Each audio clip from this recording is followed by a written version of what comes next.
Hey everybody, welcome to my YouTube channel. In today's video I'll be talking about nature and why it's so valuable to me.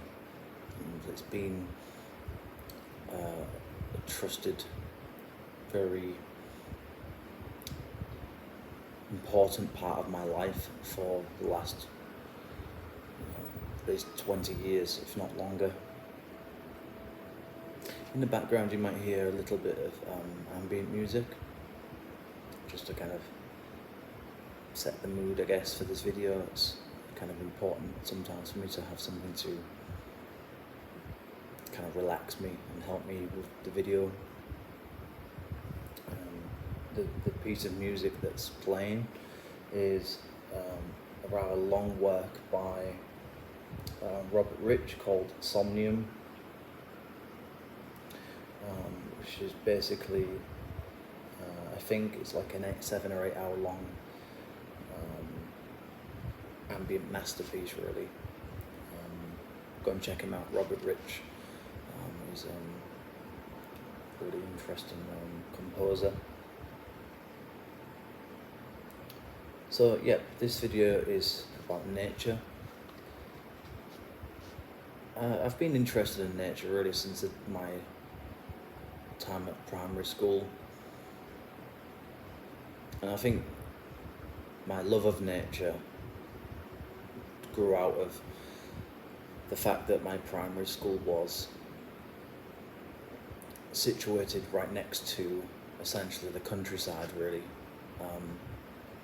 because where I lived as a child, we lived right on the edge of the eastern part of the city, so we were essentially bordering on like not really that far away from the village of Hedden, which is only what is it, like a couple, maybe like 2 miles away or something, maybe 2-3 miles away from Hull, if maybe it's not even that. So my primary school was situated right next to like farm fields, and I always remember the smell of like them the farm ploughing the field, and I guess it was wheat or whatever it was that was being cut down, and just the smell of like just very natural smells, and also as well, you used to see a lot of birds around there, and because the back of the playing field area was accompanied by a line of trees, quite mature trees for the most part, especially right at the back of the field. Used to see nests, and bees were a regular sight, in butterflies, like caterpillars, dragonflies, woodlice, things like that's what they're called. Earwigs as well, and it was just like for most children, things like that tend to have a bit of an impact on us because we're still growing and the world's still a kind of mystery to us, really, and it's more magical as a child than it is. Perhaps it is more so as a child than it is when you're an adult. Although in other ways, maybe the world becomes perhaps more mysterious, more interested in other ways, maybe as you get older. But anyway, so in my notebook here, I've wrote down 10 things I'm going to be talking about. I want to really try today to try and make this video about 1 hour, because some of the videos I've put up on my channel have been over 2 hours, and I really would like to try and avoid that, because it's a bit of a pain going through them and time stamping things, and I'd like to start doing that with every video that I do from now on, partly for my own sake, if I want to come back and watch things, but also if anybody happens to come across it and might want to watch it, they can look through the timestamps to see if there's anything that might be of interest. So it's just there if anybody happens to want to watch it. So the first thing I put down here is city life.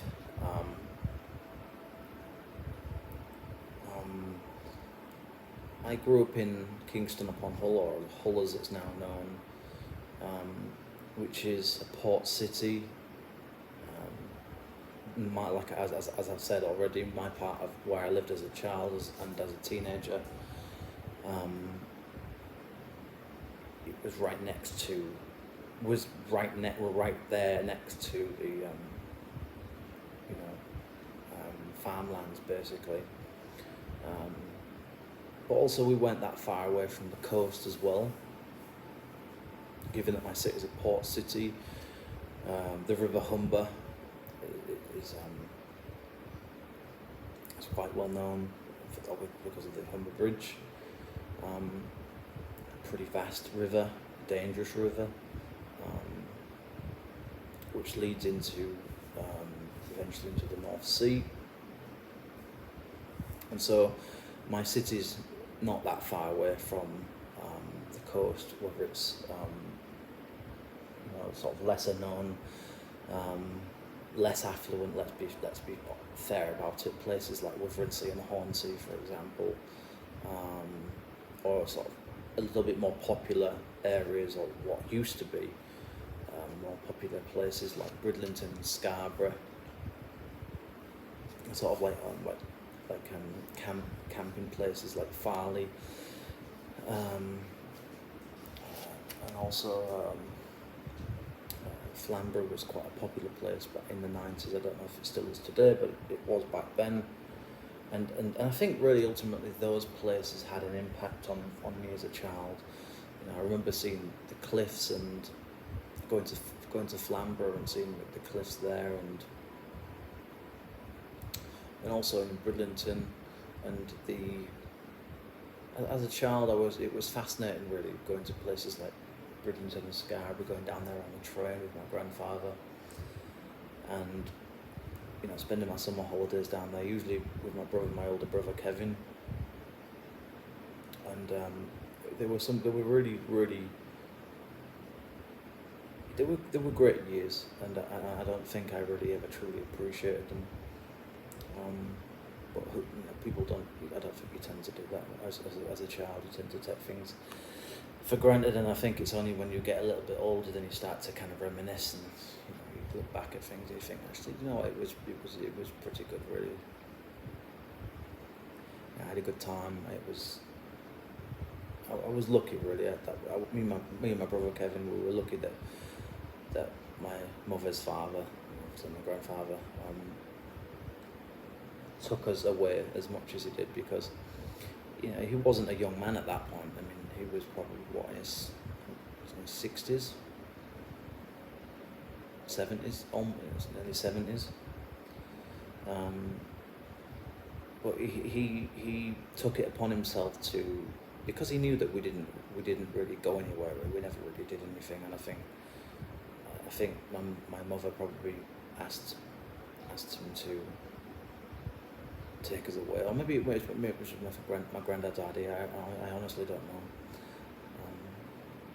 But regardless, I'll never forget that man. He could be a tough man. He could be, and I don't mean that in a derogatory way. I don't mean that in a sense of like he was he wasn't a difficult man to be with around, but he was a man of the 30s. Well, he was a byproduct of the 30s and 40s. Really, he was very much a kind of softly spoken, but still quite a masculine man, in the sense of he was. It was a very kind of traditional kind of guy in many ways. He belonged to that old school type of gentleman, really, that there isn't around too many of these days, sadly. And he was quite a chunky looking guy. I remember it as a child, broad shoulders. He was kind of a sort of, I don't know. He was. I guess you could say he looked like a grandfather, kind of a man. I don't know how else to put it. It was just. He was really, in many ways. He was really the father that I didn't have. I think, honestly. Which is sad. It's a shame because, my father, in some ways, was a great man, and actually sometimes he was a great father.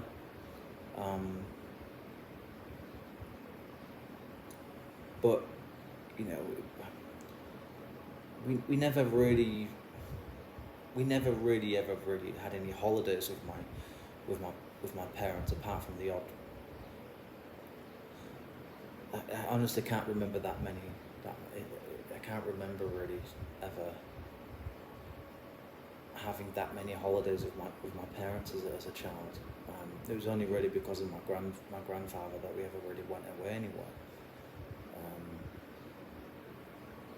So that going to the coast, going on those mystery trip buses that used to run in the 90s with East Yorkshire, the well-known bus company.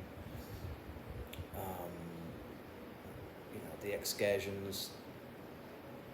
They left an impact on me, and it's probably partly kind of why I became interested in buses. I've talked about that before in a previous video. But I think ultimately my love of nature really stems from my experiences with my grandfather going down to the coast, going down to see extended family down in Norfolk, Swaffham, and that had a big impact on me as well. Meeting my uncle Charlie, God rest his soul, and my aunt Sonia, God rest her soul. Those two people were some of the most really, honestly, loving, kind, generous people, really, and they had serious health problems, and I really looked up to those people. They were really special. And I definitely miss them. But as far as inspiration from my city is concerned,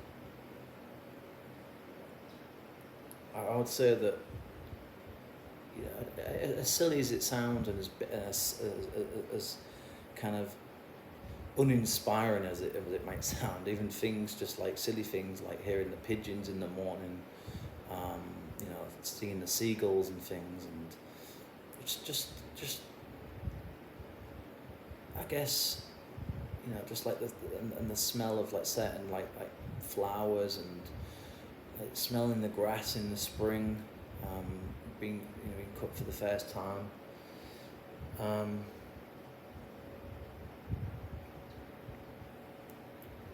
But I think as well, because it was a port city, I was kind of drawn to, often as a teenager, I was very much drawn to spending time with my friend for a while. But actually, I think I used to go by myself initially and spend time next to the area where the P&O ferries used to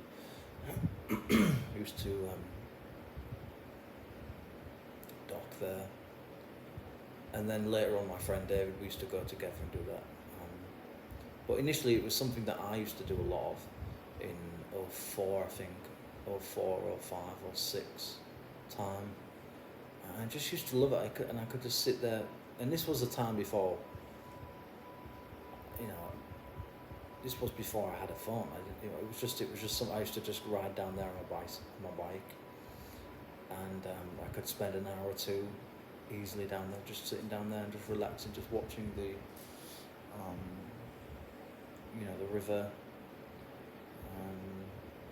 the murky waters of the River Humber, and just sort of looking over the to the other side of the Humber, which would be in Grimsby or wherever, that area, I think.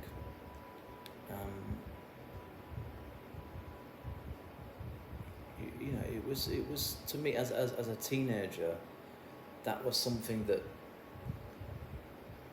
was something that it was something that I needed, and I needed that getaway. I needed that escapism from the problems of being a teenager, just that alone, but also the fact that, you know, I didn't particularly have a great time at school, to be honest. You know, it wasn't exactly an easy ride, let's put it that way.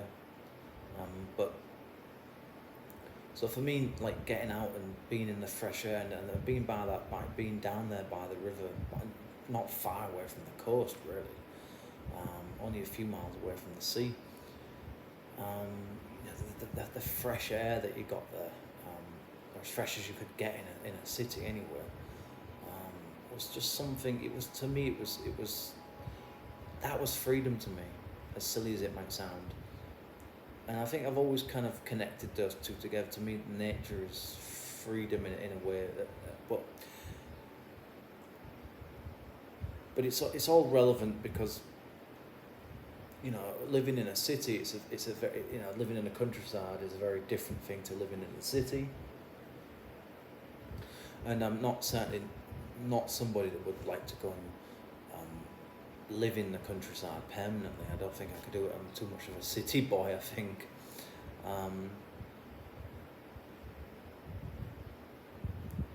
But yeah, so I think really spending time by the docks, going in East Park with my father from time to time. We used to go down there on Holderness Road. I don't know, I've just always been attracted to the outdoors. It's just always been something that's been a part of my life. And in East Park, you used to see the swans and, you know, the ducks, and it was all, to me, it was idyllic. It was a world that it was a world that, you know, there were emotions and things that you get from being outside, and you know, the sense of, you know, it's a different world kind of thing. It's kind of like breaking away from the world that's the real world kind of thing, in a way, for you know, a temporary escape from the monotonous nature of life, and the, you know, there's just the sometimes a little bit irritating nature of city life, of constant rules and things, and, you know, pollution and so forth. So it was always nice to go to those places as well, because we didn't go that often, so it felt more special. So yeah, the docks and East Park were certainly big influences for me as a child and through my rebellious teenage years.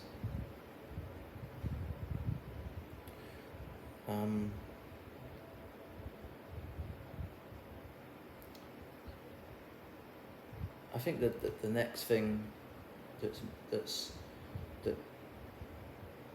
has had a lasting impact on me, as far as nature's concerned, was my time spent in the 17th Hull Boys Brigade from 2003 to, I believe it was 2009.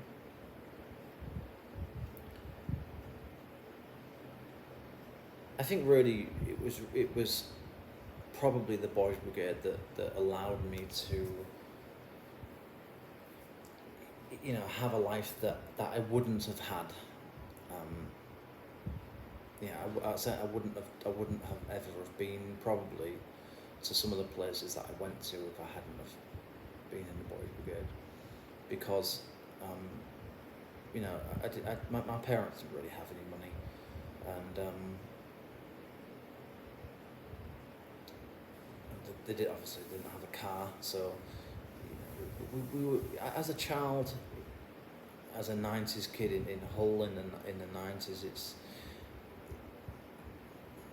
a lot of working class people tended to rely upon public transport, and at that time there was still a lot of places that you could go on the buses, and so a lot of people did that because at that time it was still, you know, it was a lot more affordable to travel on the bus than it is compared to today. So, you know, it wasn't uncommon for people to take the bus over rather than the train to places like Bridlington or Scarborough, Farley, places like that, Hornsey, Withensea for a weekend trip or whatever.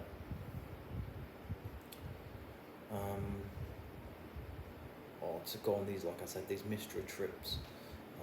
There weren't really that much of a mystery. There was only so many places I would go, but they were called mystery trips. I think it was like, I can't remember what the route number was. I think it was 701 or something, 702. I can't remember now. Could be wrong about that. But as a kid, I just remember, you know, like sitting at the back and the hopper windows that they used to have back then on the buses, in, you know, the airflow coming in summer when you could smell the, you know, the fields. And I remember my granddad used to sit upstairs sometimes, and, you know, you could smell the manure and things like that. You know, these very natural smells coming through, and to me it was. I just always remember like looking out and seeing that we're not far away from wherever it was we was going to. I always remember that, like, and just this sense of utter freedom and enjoyment and excitement. You know, it was, as a kid, it was really powerful. It was really special. You know, the journey was great, but it was the fact that it was getting so close to the place as well. And just everything about it, I just loved it all. I loved it all. It was really great. But the Boys Brigade allowed me to go to different places. So I can't remember everywhere off the top of my head, but they had a thing called Challenge Hike in the Boys Brigade, where we used to go to, I believe it was the North Yorkshire Moors.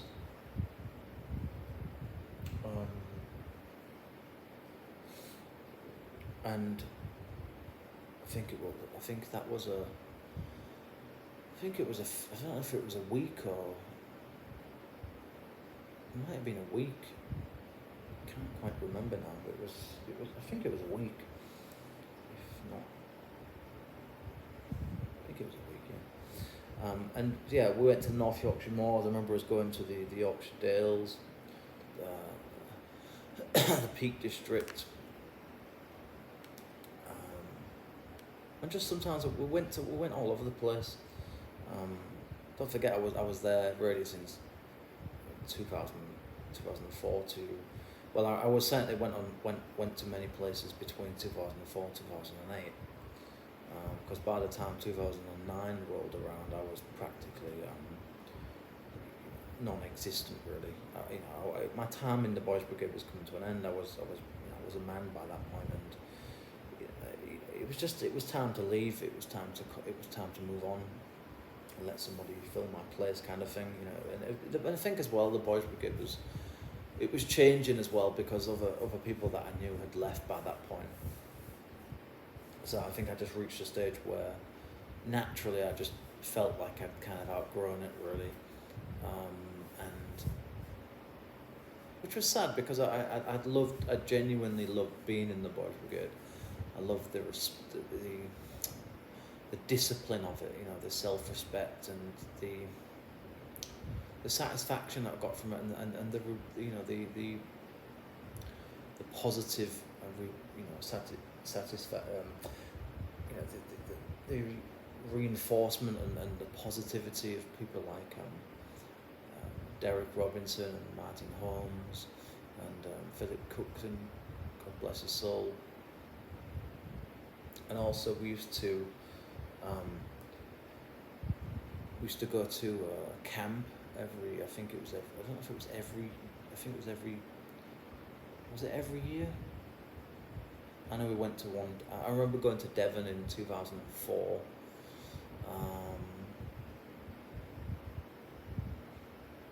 We had this big camp, and that was impactful as well, because I'd never been that far away from home before. I was only 14. So I had a bit of a kind of sheltered life, I think. I wasn't cultured, I wasn't well educated, I wasn't, you're saying it wasn't well travelled by any means, in my own country. So Boys Brigade was really something that I'll always be very, very thankful for. And also to my parents as well, because they had to spend money for certain things to allow me to go to these places. So I'm thankful for them for that part of it.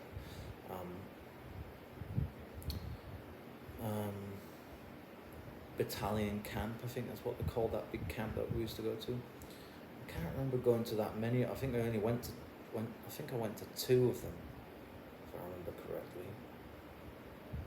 So Boys Brigade it came at a time in my life where I really needed that, because I was going off the rails, and I think had been really since the latter part of my primary school years, and certainly by the time I'd reached secondary school, I was kind of basically out of control, and I was becoming I was just becoming a nuisance. I was becoming a pain for my parents. I was becoming a pain to society, really, in many respects, when I look back at it. I wasn't a particularly pleasant individual, I don't think. And I got in with the wrong crowd.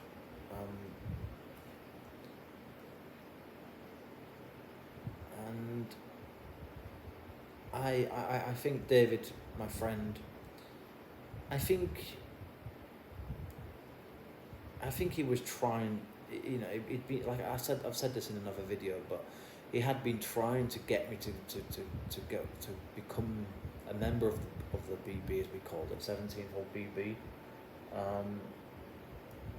for at least a year, maybe 2 years, I'm not quite sure, but I just was never allowed. But then in late 2003, I still remember telling my parents about it, and they finally allowed me, probably because they thought I was old enough at that point. I wasn't that far away from being 14, so I guess at that point they just felt, okay, you're a little bit, maybe just about old enough to do that kind of thing. I think they were just being a little bit overly protective, but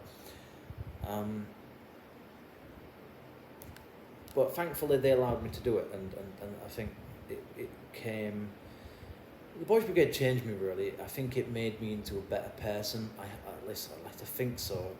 And of course nobody's perfect. The Boys Brigade isn't some. It's not some kind of like saving grace or something. It's not like some kind of perfect solution to the problems of growing up in relative poverty, or with in a dysfunctional family, whatever.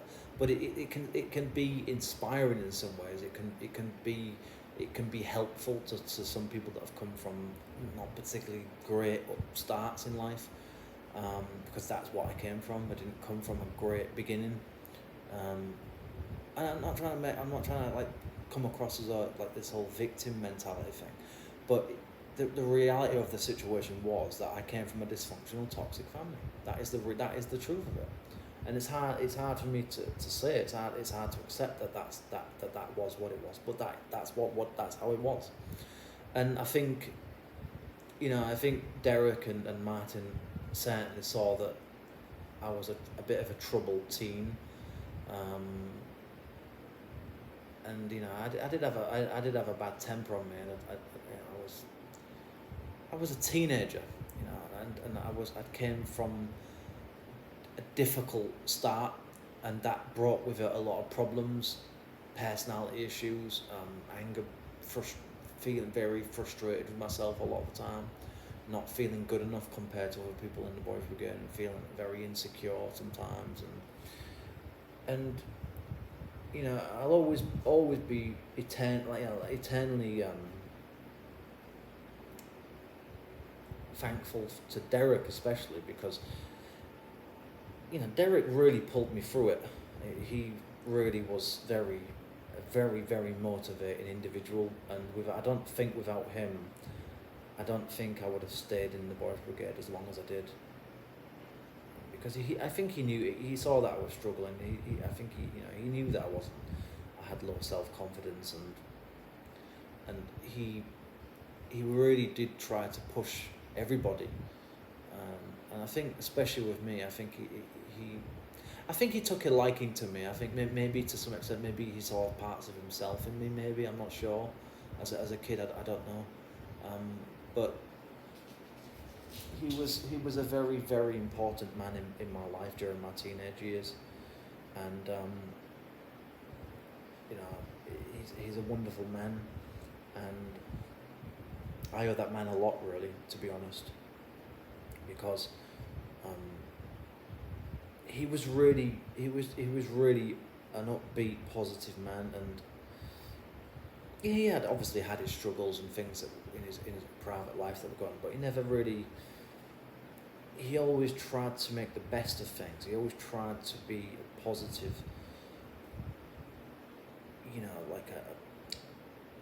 He never really. He was just very upbeat. He always tried to put a smile on it and keep going. And I remember one year I think we had problems with our tent or whatever it was, and it was absolutely chucking it down outside. And he was out there in the rain, and he was a very inspiring person, and I haven't met many people like him, or Martin Holmes, or Philip as well, in my life. They're really the one-of-a-kind type of people, really, and I think it takes a very special type of individual to be able to do that kind of thing, to take a bunch of, let's be honest, a bit unruly, bunch of teenagers that have come from, roughish kind of backgrounds, and not particularly, and kind of almost sort of make us into more civilized individuals, with a bit more classy and a bit more self-respect and respect for others in society, and to maintain a sense of discipline, motivation, positivity in the face of problems. And it's hard to really do it justice as just how special and how cherished those times, those memories are of being a member of 17-fold. And I would be thankful to Derek and for Martin to allow me in the first place to become a member of it. They didn't have to. Nobody, it was all at their discretion. So, but also David as well for introducing me to it. I don't know if they were looking for new members at that point. I don't know whether I don't know if David had told Derek that he had a friend, and Derek was trying to get him to try and get me to join. I don't know what the circumstances were, but I just remember David being, trying to motivate me to join, and Raymond, another friend at the time, he was already there.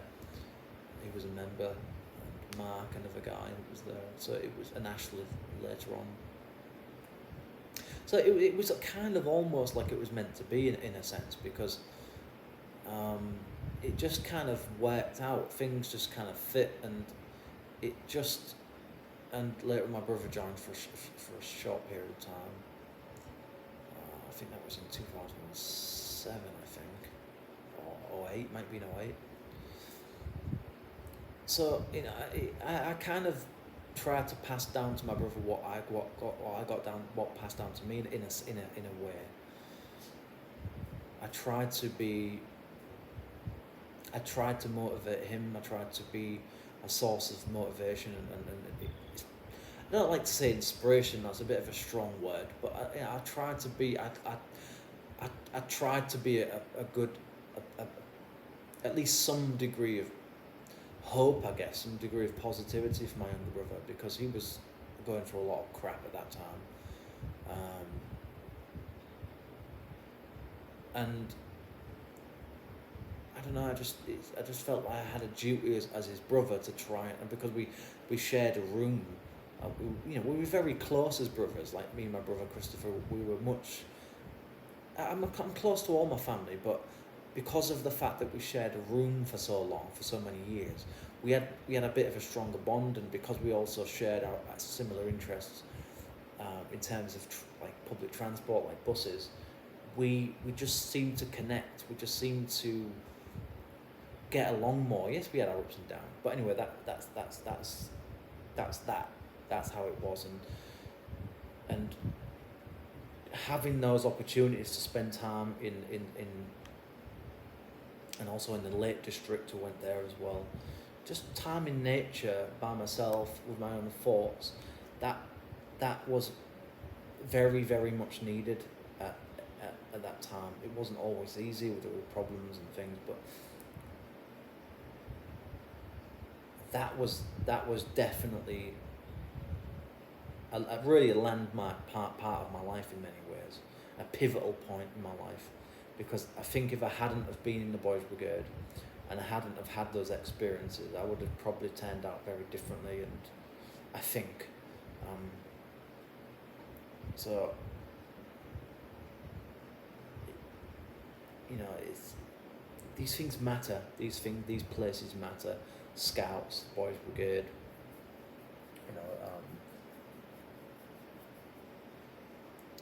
What's the other ones? Cadets and things like that.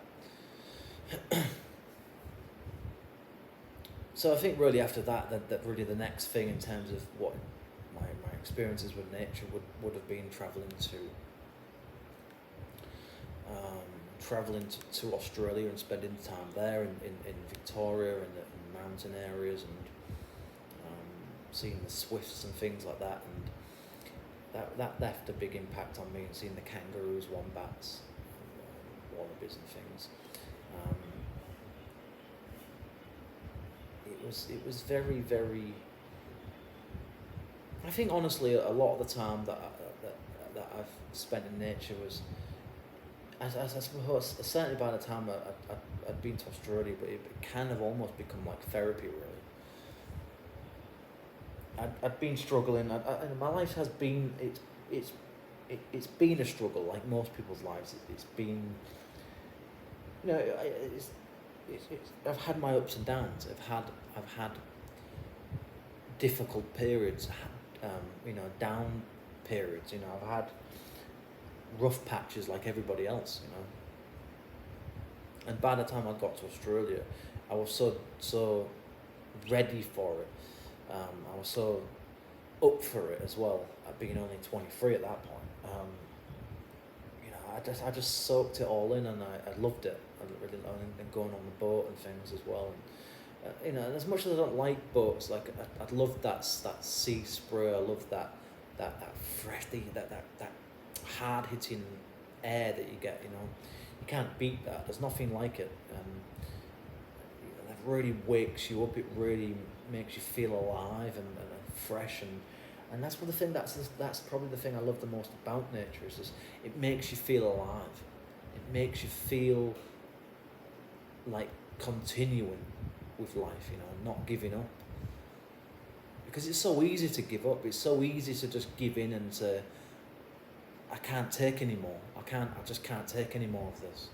It's just too much. It's too much. It's too many. There's too much baggage to carry around. There's too much. There's too many burdens on. I'm carrying. I've got a lot of crap that I'm carrying around in my head. There's a lot of weight on my shoulders, kind of thing, and it can feel very oppressive sometimes. And when you're out in nature, you feel that stuff being lifted off you temporarily. It's an escape. It's this sense of renewal, feeling kind of new again almost, this, and the thoughts that come to you as well when you're out in nature, maybe I'll do this, maybe I'll do that, I've got an idea, you feel inspired a little bit, you feel motivated to do things all of a sudden, maybe you haven't had that for a while, and it can really make you feel, that life is worth it, that life is worth continuing on, and that life is special, that life is precious, and it is short. And sometimes we can forget these things. It's easy to get so bogged down in with the way everything is in the modern world, and just the way that society is. All these rules you go abide by, all these regulations for this, and this, and just this sense of this sense of everything's coming down on you all the time. It's just, and this constant stress and threat of things. If you don't do this, this will happen. If you don't do that, this will happen.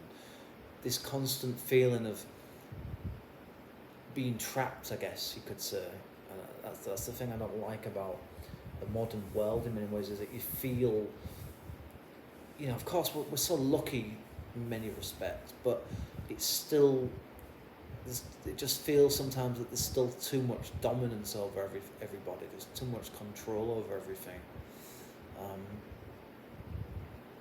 And I'm not saying that we don't need to have law and order and systems of structure and some degree of control, because obviously we do. Because things just wouldn't work without it. But I just think that sometimes it just feels very. It just feels like the weight of things is getting heavier and heavier and heavier. It's just like feeling of being strangled almost. It's like psychologically speaking. So nature for me, I think it's kind of a coping mechanism, I guess, to some extent. Going outside, going for a walk, going for a run. I don't really get the whole gym thing unless you want to do the weight side of things, or whatever, or you want specialist equipment, whatever. I get that, but apart from that, it's like I personally, I just prefer to be outside and outdoors. I prefer to be in my own space. Really, I don't particularly like being around other people that much. Never really have. I probably never will. For me, I don't know, being out in nature, it feels more natural to me. It makes me feel more comfortable in my own skin. Because I'm someone that's very introspective and being so introverted a lot of the time,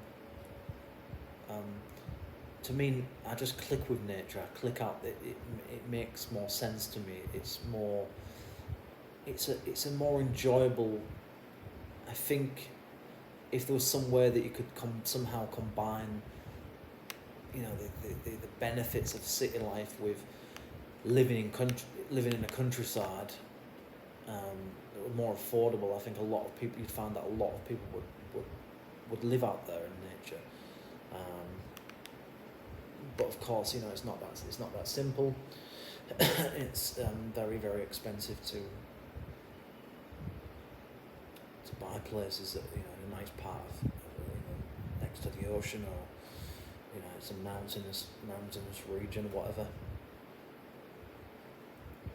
The amount of things that I've thought about, and the memories and things and the emotions and so forth that come rushing to you when you're out in nature sometimes it's very powerful. It can be very, if everything kind of like comes together, it can be really inspiring. If the weather's right, the place is right, you like it. If you're staying in a nice, whether it's a hotel, a cabin, or whatever, it can really, it can change your life really. It can really be something that it can push you to do things that you might never have done. There's a lot of composers that have took inspiration from nature, and it's not surprising to me really. Nature is everything. Without nature, we have nothing. We don't have anything really. We are nothing without nature. We're so dependent on it, so reliant on everything really. It's we would just cease to exist. There's no way we could survive. And I don't just mean in terms of food, but I just think emotionally, psychologically, I don't think we would be able to remain sane if we didn't have nature around us. I think it's so important to be able to go to a park, go and spend time down by a lake or a river, by the ocean or whatever it is, a stream, just to listen to it, just to take it in, just to live. I think that's the thing, is when you're out in nature, you can really live in the moment. You can really take it in and really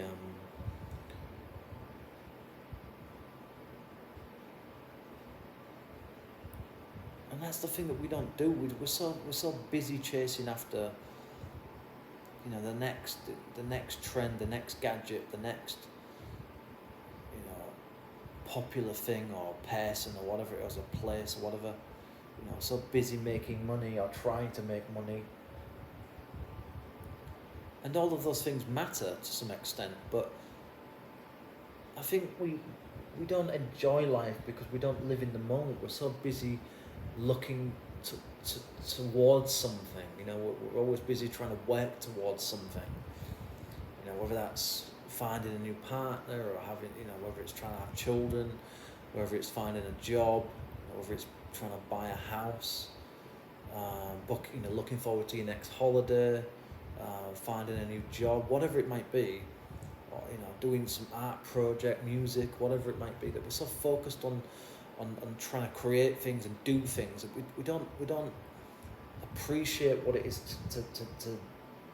to actually just be alive, for just that thing in and of itself, just being alive, of course, yes, you do. You can't just. You have to eat. You have to. You have to sleep, and you have to work, and so blah blah blah. And the basic necessities of life are needed so you can actually do those, enjoy that. But I think even with those things, a lot of people, even when they do go out in nature, that not everybody truly takes it in, and I don't think everyone really truly breathes it in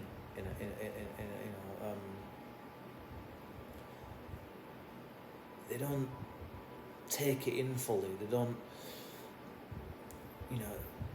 squeeze all of the things, squeeze everything out of that moment, that experience.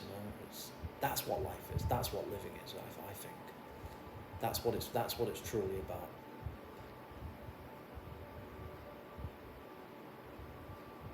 But that doesn't just apply to nature. That can apply to listening to music. Looking at a piece of art. Watching a performance. Watching a theatrical, a musical. Whether it is a movie. Whatever it might be, it's something. Be in the moment, try and appreciate that this time matters. You don't realize, but that moment matters. That time matters to you, because it'll soon be gone, and you can't get it back. Yes, you could have another moment like that, but it'll, time is going by you. It's disappearing. Your life is slipping away from you, whether you like it or not. Look at me. I didn't always look like this. I used to be a baby not that long ago. I used to be a kid. I was a teenager. I was a young man, and now I'm almost a middle-aged man now. And it just gone like that. It's just. It just goes so quickly. Sometimes you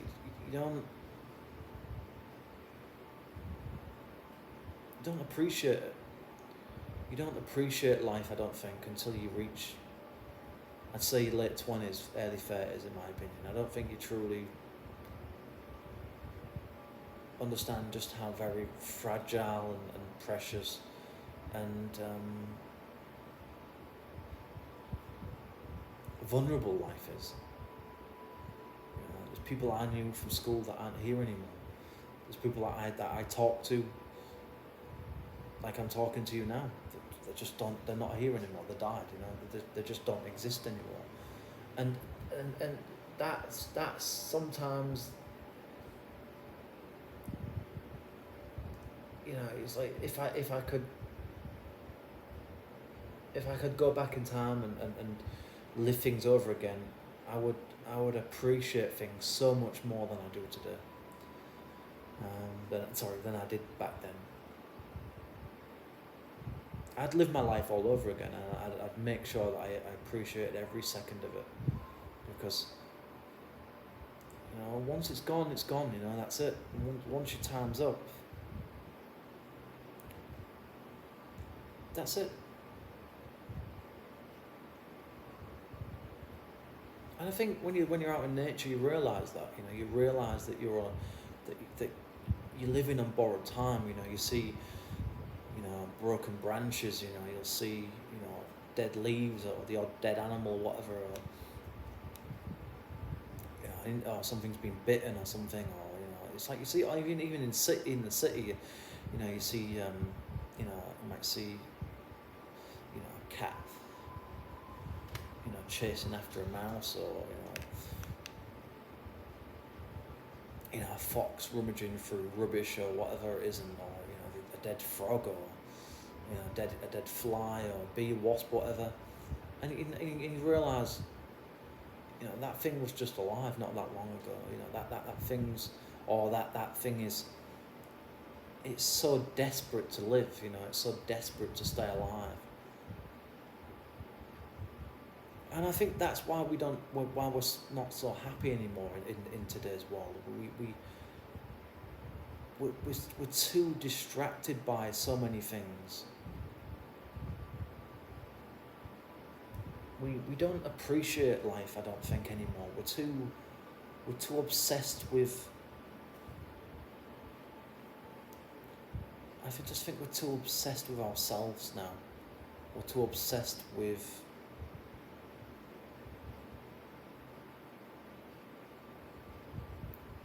being seen as something, maintaining an image for people.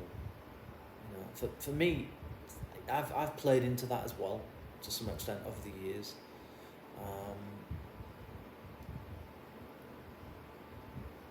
And we're all byproduct of the 21st century. Today we've become so utterly dependent and reliant on the digital world, our phones, our iPads, our computers, that we've essentially become. It's become an extension of us. It's part of who we are now, in a way, which is, I think, it's very sad. Personally, I think it's a real shame, and I think if I had my way, if I could choose something, I would certainly reduce the amount of time that people spent online, or even just do away with iPhones and things like that altogether, and just go back to just the days of computers, really. I think the iPhone, yes, it's made life a lot more convenient, comfortable. Certainly helped a lot of people in different ways, but I just think that we've become we're too obsessed with it now. We can't go an hour or two without having to check our phone, look at, and every time we go online, we go in for, just endless scrolling, endless amounts of content, and it's just going to get worse as time goes on, and more people, or maybe it won't. Maybe it'll have the opposite effect. I don't know, but for me, traveling, spending time with nature has been it's been a coping mechanism, because I've dealt with a lot of personal problems for a lot of my life, and because I'm an introvert, I deal with things internally a lot of the time, which is not always a very healthy way to deal with life's stresses and pressures. But that's what's helped me to stay alive, honestly. There's been many, many, many times where I've wanted to end it all and just give it all up and just, life doesn't mean anything to me anymore. There's not really any point in me staying alive anymore. But you just have moments where you just think, you know what? This is ridiculous thinking. This is stupid. You're still young, you've still got your health. Get outside and then go and enjoy, go and get some sunlight, go and do something that gives you some hope in life.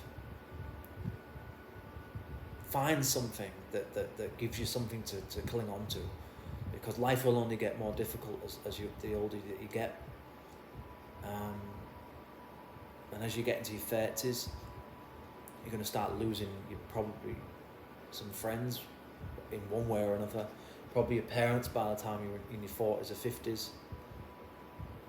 Things are going to change, you're going to change, you're not going to look as good as you used to, you're probably not going to feel in some ways as good as you used to. So you've got to find that thing, and I think for me there's really two things that do it. It's nature and music. I've loved music since I was a kid, and I will do to the day I die. And that applies to nature as well. Those are really, honestly, apart from my family, of course, the only real two things that give me any hope and inspire me and help me to justify my own reason to continue existing in this world, if I'm honest about it.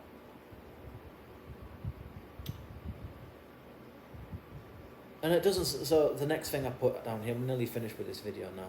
The next thing I put down was ASMR, white noise.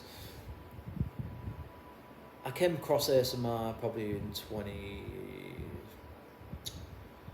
properly in 2018, I think it was, 2017, 2018. And the whole white noise thing, I'd known about white noise for a long time, really. It's probably since I was a teen, or even a kid probably. But I didn't know what it was called, and I didn't even really think it was like a phenomenon thing. I just thought it was just like a random noise. But I always remember being fascinated by certain noises and sounds and things as a kid, and I always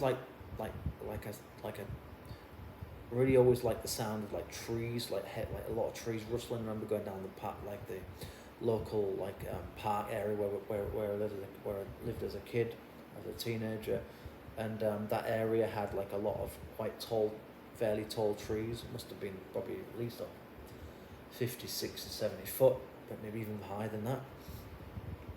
And I just remember in the wind used to make this really, really soothing, loud but soothing noise, and just that's something that stuck with me all these years. And the sounds of like water as well, like I always really liked the sound of water, not like light. So I always really liked being fascinated by a certain level of certain decibels, whatever, of and a certain very, very specific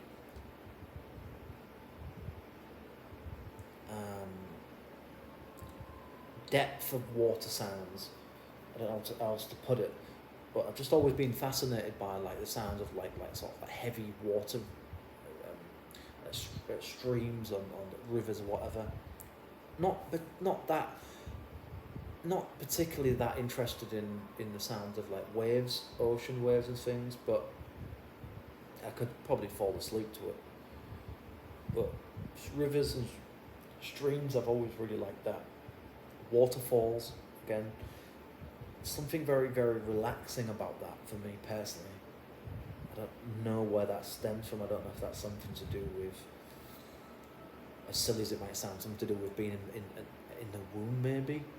That could be possibly where it stems from. Maybe it's just like an experience as a kid or something. I don't actually know. It could also be because I've really loved baths as well. I've always found water, like being water, like to me it's very, very, very therapeutic for me. Like, I don't know how you feel about that, but something very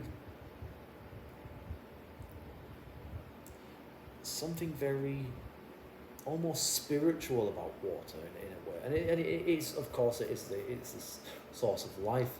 So it's to me, I don't know, it's just something that's very special. As you might have seen my YouTube channel over the past few days, I've posted some kind of bit random, but I just thought it was something a little bit different, a little bit interesting, sort of kind of creative in a way, my own little weird way. And I like I said before on my channel, I have to feel inspired. Like, I have to be inspired. I'm not just going to put any old rubbish out. Like, if I think it's something a little bit interesting, might not be, certainly not going to be any kind of like, cinematic quality or anything, or any kind of like, top artistry or anything. It's not. It's just something that felt I wanted to do at that moment, and I thought it was interesting. It kind of says something about me in a way, but doesn't as well. It's a little bit mysterious, a little bit kind of, a little bit odd, a little bit weird, but I guess it's just me. That's me in a part of myself, and I just wanted to share it. I just thought it was something that I wanted to post on my channel, and that's it really. So the next thing I put is my ideal holiday. We only got one more thing after this, and my ideal holiday honestly would be to be by a stream, because to spend time in a stream or like a shallow river or something.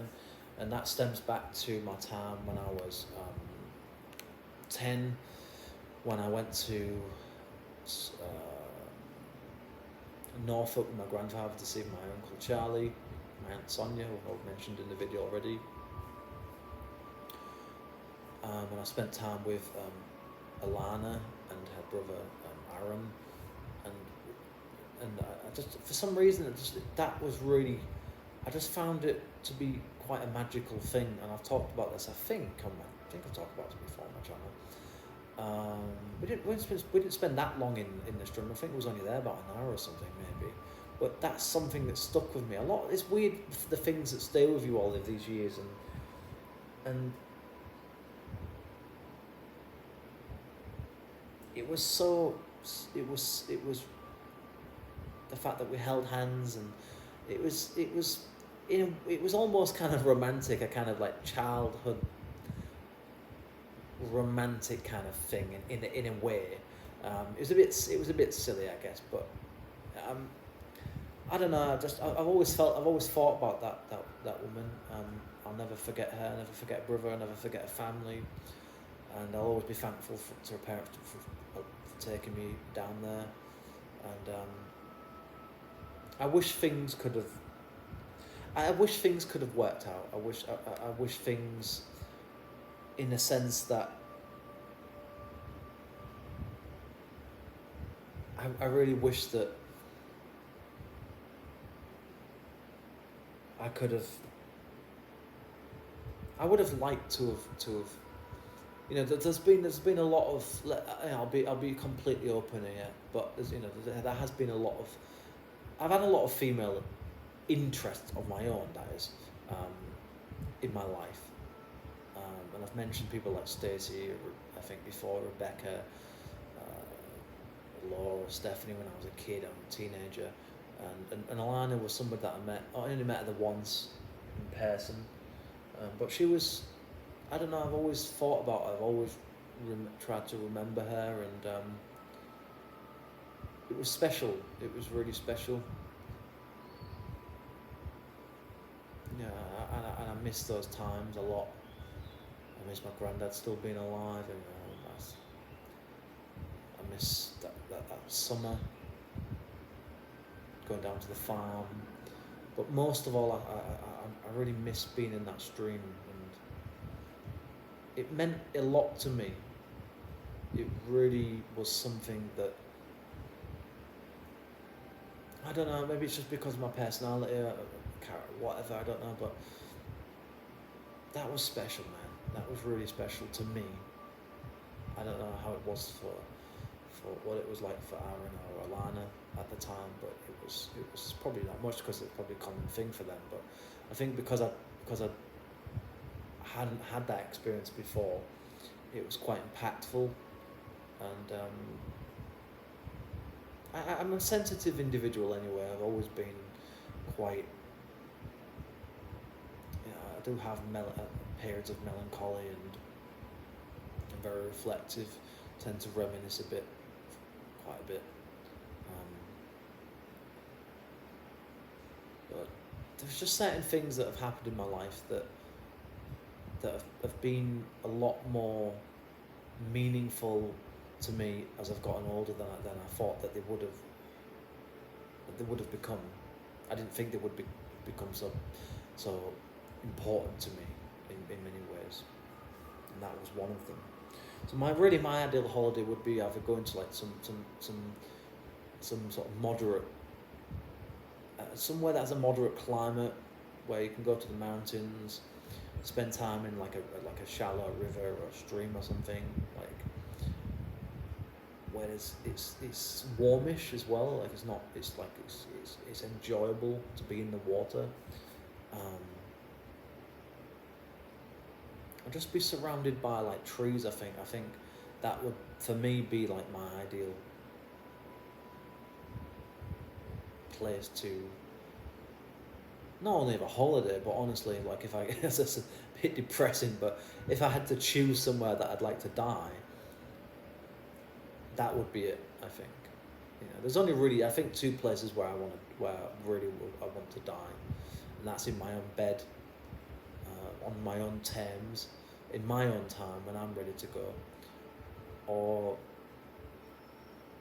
not that I want to drown, but it's a bit silly, but I think ultimately that's how I'd like to go out. But anyway, but yes, as a holiday, I don't know why I mentioned that really, but as a holiday, I don't really like being by the beach. It's weird. It's like, I think the only time I really like being by the beach is when I'm in a swimming pool overlooking the beach kind of thing. I don't really like spending time in the actual ocean. I'm not a particularly great swimmer, so I don't really like being in the ocean. It's too strong. Too paranoid, I think, being taken out by the water or something. But I've never really took to the ocean that much. But streams, rivers, as long as they're shallow, you can actually see the bottom of it. That to me that's what I like really. And spending time, in the mountains, hearing the birds and things, and the cool air in the morning and in the evening. That's what I like. And like going out, sitting outside, overlooking like nature or whatever, having a cup of warm hot chocolate or tea or something like that, whatever it might be, having a nice jumper on or something. I guess it's like, I think it's because I've always really enjoyed I've always enjoyed winter, spring and autumn in the UK. I've just never really took to summer. I've never really liked summer, probably because of the colour of my hair, probably. Fair skin.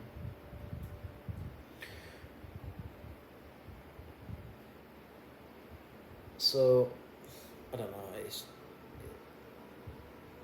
summer just has never really connected with me, and that's probably why I won't be over here in the long term, because not unless I can go somewhere that's a bit cooler, I can live somewhere that's a bit cooler in the country, like in some mountains regions, at some point maybe, but I think ultimately in the end I'll probably end up back in the UK, because I think, you can tolerate the climate there, even though it's miserable and cold sometimes. I enjoy the seasons. I enjoy that change of the seasons. That it's not this monotonous, oppressive climate, consistent climate all the time. Whether it's raining 6 months a year or it's hot for another 3-4 months.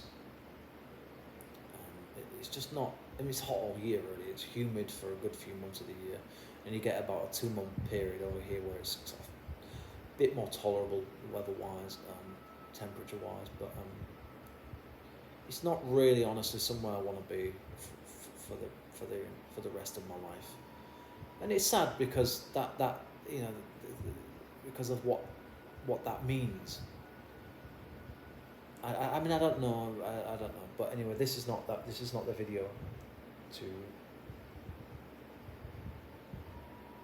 talk about that again.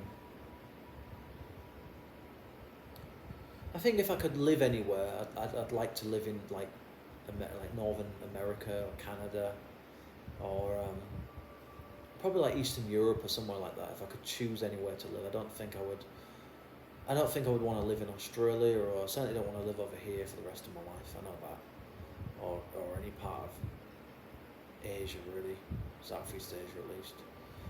I wouldn't want to live in South America, not with what I know about the place now. Well, places.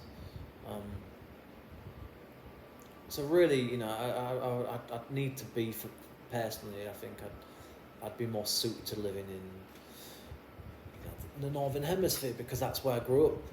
That's what I am. I'm a byproduct of my environment, so I can tolerate that because that's what I've known for the vast majority of my life.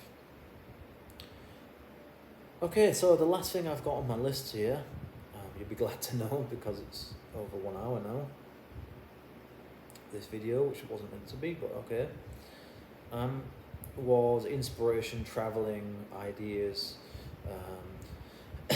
emotional highs and motivation. Yes, I've kind of touched on this a little bit already earlier on.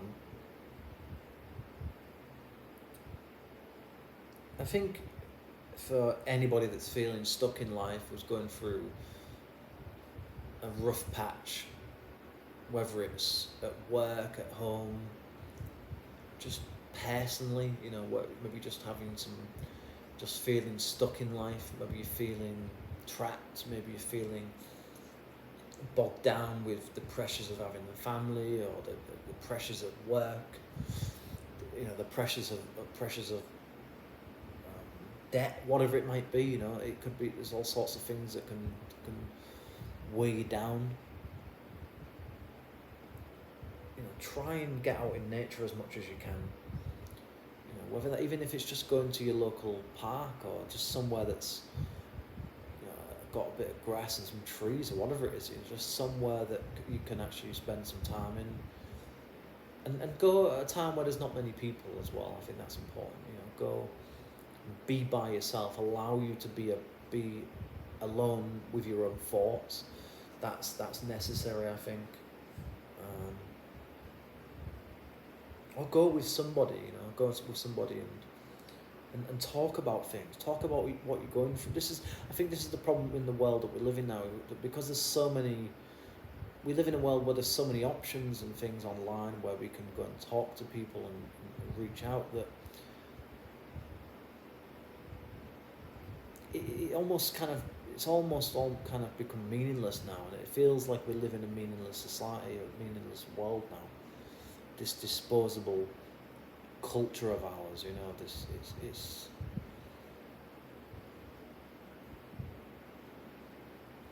I don't know what the world is anymore, really. I don't know what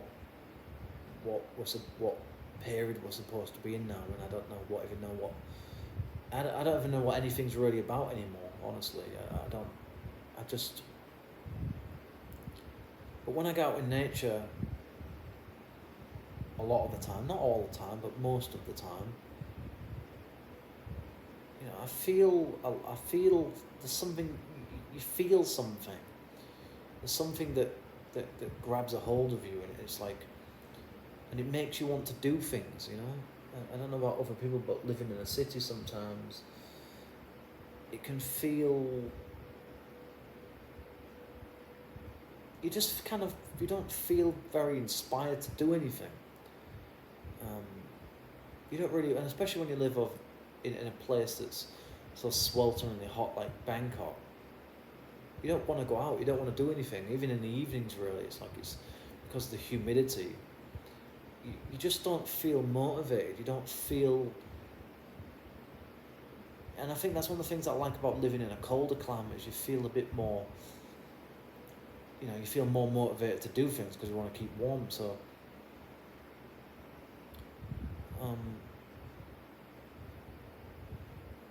It's important to feel motivated. It's important to be inspired in life because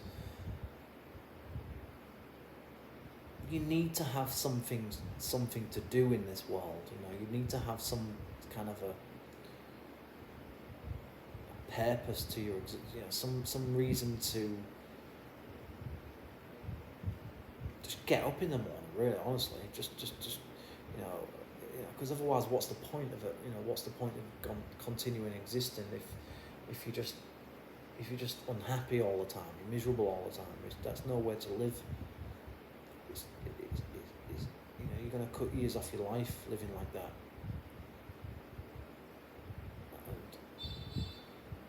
And I feel for people that are going through depression and serious mental health problems. I know what it's like, and being suicidal or having ideation, or what they call it, thoughts of silly things, and I know it can be debilitating. I know it can. It becomes overwhelming, and it becomes almost impossible to want to do anything or to change. And this is why I'm saying that, like, if it's not nature for you, it might be something else. But I think for a lot of people, especially introverts, but also extroverts as well, there are healing properties to being out in nature. I'm sure it's just all in your head, but it's important to just break away from the constant the pressure and threats of not, of this thing of constant, never-ending responsibility for things and people, and the responsibilities of work and of being a father, a mother, even a son, a brother. There's still this responsibilities. There's things that are expected. Other people's expectations are placed upon you. Society has expectations of you.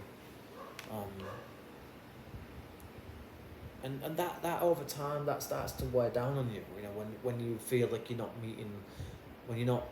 meeting those expectations, where you're not living up to the ideals, the ideas that people have of you, where you feel like you're not contributing enough to your marriage or your relationship, or you feel like you failed in some capacity as a partner or as a parent or a sibling even, which I have often felt in my adult years, that I haven't been enough for my family, I haven't done enough for them, I haven't done enough for my partners, I haven't, over the years, my exes, my current my wife, I haven't always maybe been enough for them, I haven't provided enough, I haven't tried enough, and these things, it becomes a kind of cauldron, and it becomes this very this like broth, this soup of this thick broth that's hard to get out of. It's like you start suffocating from it, and then you start having problems. So you have to find a way out in this. You have to find a way to deal with life. I don't know. I don't think there is anything besides therapy. I don't really think there's anything else you can do apart from, finding some kind of an outlet to deal with just what it is to be a human being living in the 21st century in today's world, and regardless of wherever you are in the world, there's problems and pressures and stresses of every country in the world that you live in. Nowhere's perfect. There are problems everywhere. Some places have more problems than others, granted, but everywhere you go there are issues, there are problems, There are things that you've got to overcome. And that is a fact of life. That is life. It's always been like that. There's always going to be problems. There are always going to be things that you've got to deal with that you don't want to deal with. Things that you've got to do that you don't want to do. But there comes a point where you'd have to find a way of how you're going to deal with it. How are you actually going to deal with that? What are you going to do about it? There's nothing wrong in complaining about it, but at the end of the day, at some point, you have to decide. You have to find some way of